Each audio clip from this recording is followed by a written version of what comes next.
नमस्कार मंडली, विषय करता है ना करायलाच पाहिजे। मैं हूँ आपका अपना पर्सनल भूत जो दरिंदे भूतों पे देता हूँ खुद पी जाता हूँ उनका खून सारा, क्योंकि नाम है मेरा the one and only Shikara AK Bhoot Dada. मग विषय का भाई।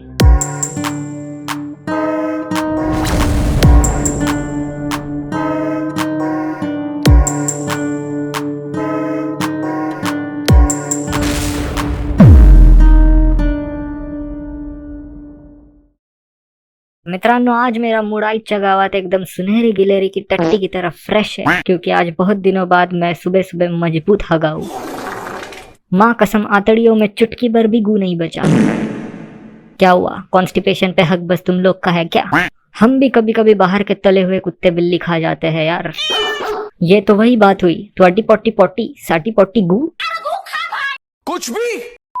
तर चला मित्रांनो, अच्छी सी फाट मार के शुरू करते हैं अपना ओजी भूतकास्ट बियर विद भूत, और देखते हैं आज कौन से घेवड़े का बाल इस बियर के नशे के लिए अपने पिछवाड़े और स्वाभिमान को गिरवी रख के आता है हमारे पास, या आती है। या ऐसे भी हो सकता है कि जितने गलीज गिड़गिड़ काड़वा चट ढूंढना वाली इंट्रोडक्शन में दे रहा हूँ उनका वो वैसे ना हो, और हमें अचानक भयानक साटकन रियलाइजेशन रूपी कान फाड़ित दे दे। Yes, can't deny the fact and the beer with Bhoot's बिलबिली हिस्ट्री। तो चलिए दोस्तों, रपकन उठाते हैं अपना अकड़ बकड़ भूत पकड़ तंत्र यंत्र और घपकन खोलते हैं उसका मुंह और चपकन देते हैं उसको एक नोटी वाला स्पैंक, ताकि खपकन वो किसी अच्छे से सड़ियल सी शक्ल के भूत के पिछवाड़े को चिमटी काट कर वहां से भाग आए, ताकि वो सड़ियल सी शक्ल का मरेला भूत उसका पीछा करते करते खुद स्वयं स्वतः अपने आप अपनी जान आकर हमें दे दे। Are you guys excited? No, तुमच्या आईची काम करा मग जा।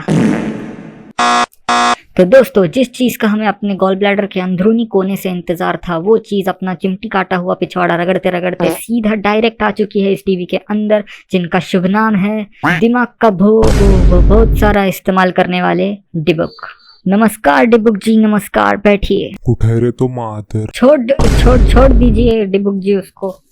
अरे मेरे ढूंढने में इसके काटे हुए चिमटी के निशाने बे। हाँ दिखाइए। बक साले, तू बता, तू छोड़ देता? अरे मैं तो छोड़ देता भाई, उसमें क्या है। झूठ बोल रहा है। मैं वही बोल रहा हूँ, तू छोड़ दे, इधर ला उसको। अरे छोड़िए ना इसको, आप लीजिए ना। हाँ तो बोल तो रहा हूँ, इधर ला उसको। अरे बियर लीजिए ना। अच्छा वो भी चलेगा। तो दोस्तों, आज हमारे चिमटी में फंसे हैं श्री डिबक जी। तो डिबक जी, कैसे हैं आप? अभी भी दर्द हो रहा है पर अच्छा हूँ। वैसे बहुत सुना है आपके बारे में, फिलहाल मार्केट में बस आप ही की हवा है। हाँ जी, वो थोड़ा पेट खराब था 2 दिन से। बड़ी इच्छा थी आपसे मिलने की, और आज संयोग देखिए हम मिल ही गए। हाँ, संयोग तो है। बमन खरजुले कह रहे हैं ढुंगाव से संयोग दुख रहा होगा। आए? हाँ, कुछ भी मैसेज करते हैं। बमन जी, अगर आप अपने खरजुले पे रट्टे नहीं खाना चाहते तो प्लीज ऐसे कमेंट ना करें, हम दोनों के लिए बेहतर होगा। डिबक जी, आप अपने बियर के मजे लीजिए, तब तक हम देखते हैं अपने भूत जीपीटी का इस्तेमाल करके इनके करियर की सबसे जानफाड़ कहानी, और उसके बाद डिसाइड करेंगे कि इनकी लेनी है या इनको एक और बियर देनी है। You know if you know. तो चला शुरू करूँ या? ये कहानी है 1990 की। 7 मित्रों का एक समूह एक हफ्ते के लिए दक्षिणी क्षेत्र के एक विशाल जंगल का अनुभव करने निकल पड़ा। उन्हें विविध प्रजातियों के जानवरों को देखने में रुचि थी। अक्सर शहर में रहने वाले लोगों को गांव, जंगल आदि प्रकृति से घिरी जगहों का अनुभव नहीं हो पाता, इसीलिए अपने व्यस्त जीवन से कुछ समय मिलने पर वे निकल पड़ते हैं पेड़ पौधों और जानवरों की खोज में, या आसान शब्दों में कहा जाए तो खुद की खोज में।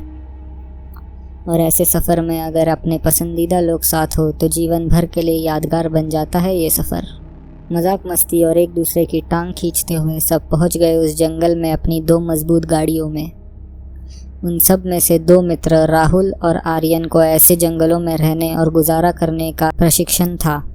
दोनों बचपन से ऐसे जंगलों में घूमे थे और काफ़ी अच्छी समझ थी उन्हें प्रकृति की। कुछ घंटों के सफ़र के बाद सब पहुंच गए उस विशाल जंगल में। सबसे पहले अपने रहने के लिए जगह ढूंढकर वहां टेंट, खाना, पानी और आग की व्यवस्था में सब लग गए। देखते ही देखते शाम हो गई। सब थक चुके थे। आँख के सामने बैठकर हंसी मजाक करने लगे। अपने बचपन के किस्से सुना सुना कर एक दूसरे को चिढ़ाने लगे। कुछ ही देर में खाना तैयार हो गया। उसका आनंद लेके सब खुले आसमान के नीचे लेट गए, ये सोचते सोचते कि कल प्रकृति के किस रूप के दर्शन होंगे। राहुल ने सबसे कहा कि रात को अगर किसी को शौचालय जाना हो तो किसी को साथ लेकर जाना और टेंट के पास ही में कहीं चले जाना, ज़्यादा दूर जानवरों का खतरा हो सकता है। जिस पर आर्यन ने भी सहमति व्यक्त की और सबको सावधान किया और सब अपने टेंट की ओर निकल पड़े विश्राम करने के लिए। एक ही बड़ा टेंट होने के कारण सब एक साथ ही सो रहे थे। इसके परिणाम स्वरूप बातों बातों में काफ़ी देर से सबकी आंख लगी। सब सोते ही इतना सन्नाटा छा गया कि मानो प्रकृति से भय लगने लगे। उसी सन्नाटे में सब गहरी नींद में सो गए। रात के 3 बज चुके थे। राहुल को कुछ सरसराहट की आवाज़ आई। उसने देखा तो उसका एक दोस्त उसके बाजू में लेटे दूसरे दोस्त को लेकर टेंट से बाहर निकल रहा था। शौचालय जा रहे होंगे सोचकर राहुल वापस सो गया। राहुल स्वभाव से बहुत जिम्मेदार था। सोते हुए भी उसका ध्यान उसके बाकी साथियों पर था। उसने कुछ समय बाद वापस उठकर देखा कि उसके दोस्त वापस आए हैं या नहीं। तभी उसे एक ऐसा दृश्य दिखा जो देखकर किसी के भी पैरों तले ज़मीन खिसक जाए। उसने आंखें खोलकर देखा तो उसने अपने आप को उस टेंट में अकेला पाया। स्वयं राहुल को छोड़कर कोई भी नहीं था उस टेंट में। वो गहरी सोच में पड़ गया कि आखिर सब अचानक कहाँ चले गए। काफ़ी देर तक उसे लगा कि सब थोड़ी देर में शौचालय से आ जाएंगे, पर ऐसा हुआ नहीं। उसके दिमाग में कई विचित्र ख्याल आने लगे। उस टेंट में अचानक बढ़ी हुई ठंडी और अंधकार में छिपी हुई नकारात्मक ऊर्जा को वो महसूस कर पा रहा था। उसने कई बार सोचा कि टेंट के बाहर जाकर देख ले, पर जैसे ही उसने उठने की कोशिश की, ना तो वो अपने हाथ हिला सका और ना ही अपने पैर। अब वो भली भांति समझ चुका था कि वो एक बहुत ही अजीब सा सपना देख रहा है। उसने ऐसा कई बार अनुभव किया था अपने जीवन में।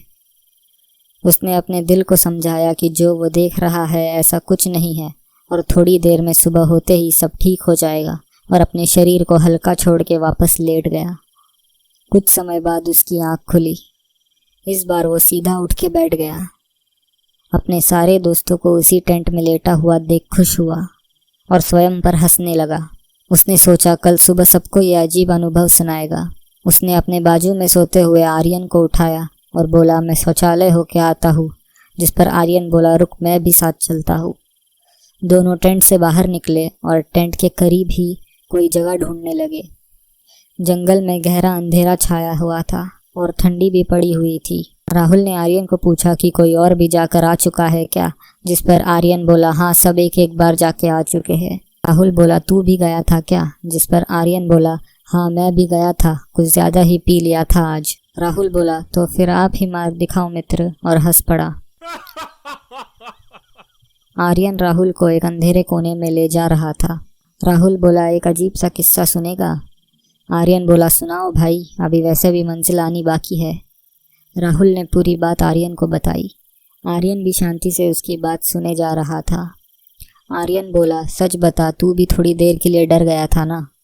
राहुल बोला, क्यों नहीं भाई, तुझे तो पता ही है ऐसी जगहों पर काली शक्तियों का भी वास होता है, न जाने कौन सा प्रेत कहाँ से आ जाए। आर्यन बोला, क्या तू भी? पहले होता था ये सब, यहाँ तो सिर्फ जंगली जानवरों का डर है।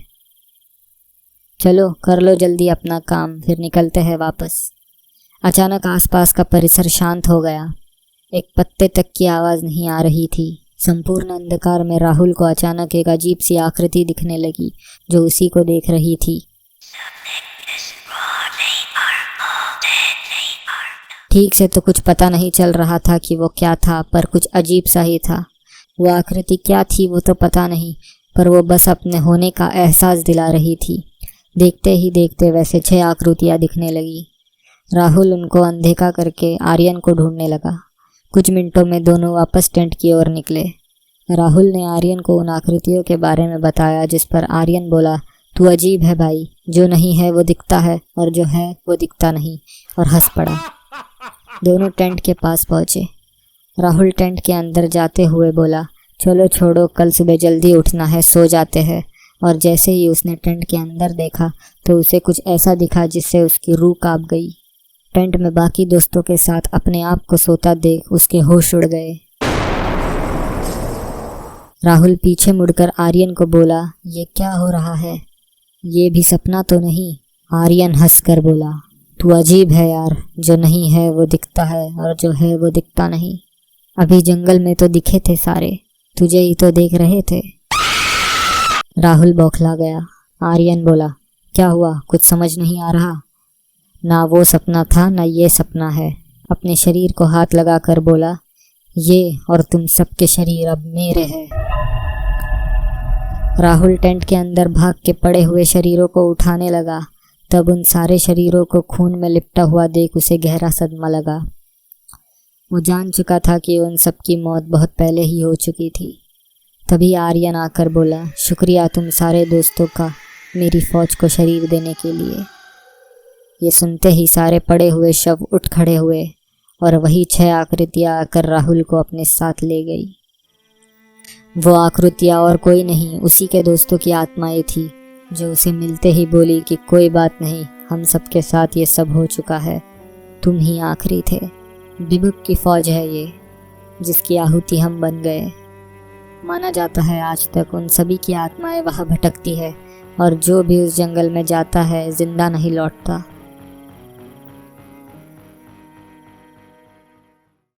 आईच्या गावात खपला राहुल्या। डिबक जी, आप तो एक नंबर के हरामी मानुस निकले। इतना घुमाया बेचारे राहुल को कि जिंदा होता तो लास्ट में खुद ही जान दे देता। अब क्या करूं, डिबुक हूं ना, शरीर की जरूरत पड़ती है हमें अपने काम में। अबे ओ गंदे जिस्म के हगरे जॉन अब्राहम। साले भूतों के मोलेस्टर, अपने काम का गोला बना के डाल दे अपने फौज पे। हैवानियत को काम बोल रहा है भूतों का इंस्पेक्टर तल पड़े।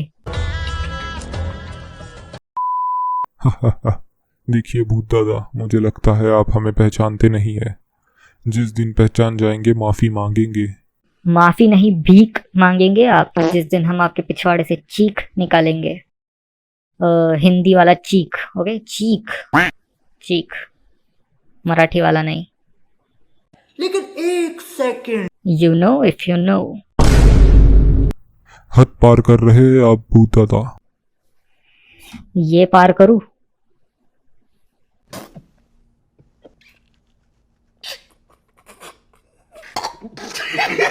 मेरी फौज ने आपके भूतकास्ट को चारों तरफ से घेर रखा है भूत दादा। और आपकी फौज के पीछे हमारे हजारों शिकारा सैनिक अपने हाथ में नंगी तलवार लेके खड़े हैं। भूतमारी का साला।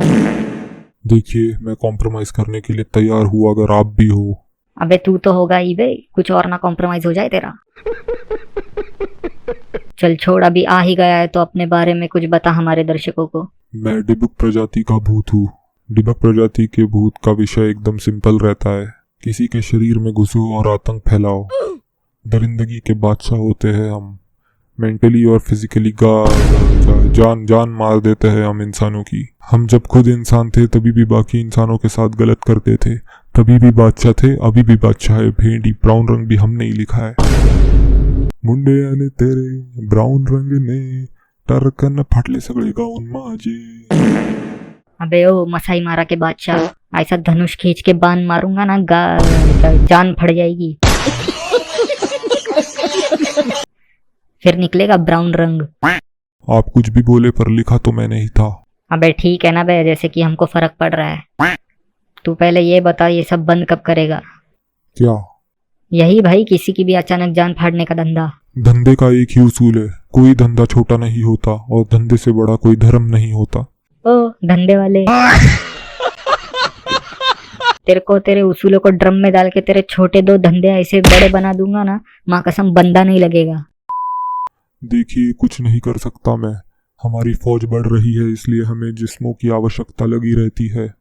एक काम कीजिए, नॉर्थ कोरिया के बादशाह के टट्टी से बनी खट्टी चटनी को रोज दिन में 2 बार चाटिए। और उससे क्या होगा? Direct Kim Jong Un. आप सच में येड़ेगा, मेरा मतलब क्यों कर रहे हैं आप ये सब? आप कितने अच्छे काम कर सकते हैं आप। अरे जाइए ना, किसी आतंकवादी के जैकेट में लगी ग्रेनेड की पिन को हल्क निकाल के भागिए। किसी आतंकवादी संगठन के बादशाह के साथ अपनी जिस्म की भूख मिटाइए। पर नहीं, अपने को तो मासूमों की लेनी है जान। अरे हाँ, अरे ये क्यों नहीं आया मेरे दिमाग में कभी। भूतिया है ना तू एक नंबर का। अब मासूमों के साथ आतंकवादियों की भी मारूंगा जान। अबे ओ, ये जो तेरा गाउन है ना, उसको उठा के ऐसा गंदा पा दूंगा ना, उसमें वैक्सिंग करेगा तो भी बास नहीं जाएगी।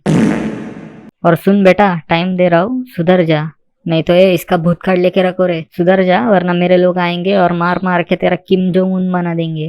चल निकल अभी। तो दोस्तों, आज भी नादान परिंदे की खोज में हमारे हत्थे एक दरिंदा ही चढ़ा। क्या करें, इनकी तादाद कुछ बढ़ती ही जा रही है, पर आप टेंशन मत लीजिए, मैं हूं ना। सर के डैंड्रफ से लेके पैरों की गंदगी तक मारूंगा सालों की।